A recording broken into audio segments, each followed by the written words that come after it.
But the front line on climate change in Kirklees is the A629.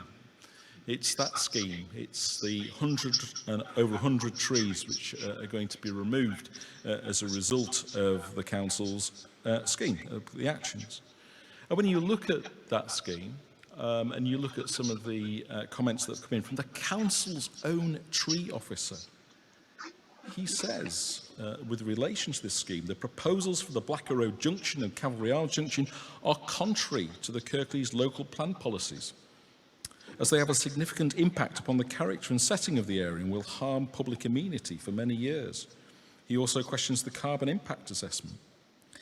Replacement trees will take 50 years to provide the same benefit as existing trees, he says.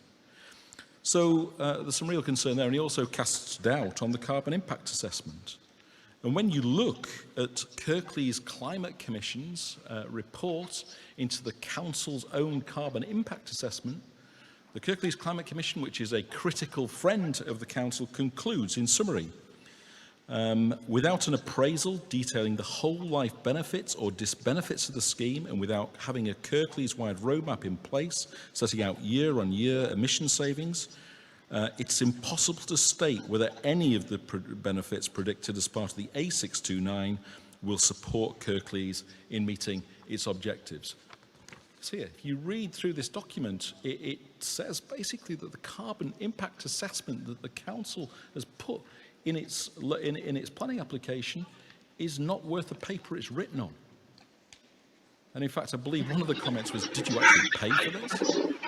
And this is a critical friend, and I think Councillor Wright should read this and read it in detail that's come from the Climate Commission and see what that is. Because if this is to mean anything, it's got to be real. It's got to be realistic. It's got to be based in fact. And we've really got to take notice of the partners that we have, those people who we trust, those people who've actually gone to some effort to actually go into detail about this. We can't ignore it.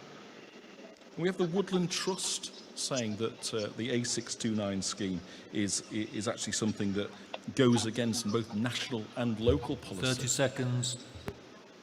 So if we are going to be front runners in terms of greening up the country, if we are going to be the people who we say we are in terms of climate change, then we have got to take note of those of us who want to work with you to make that happen.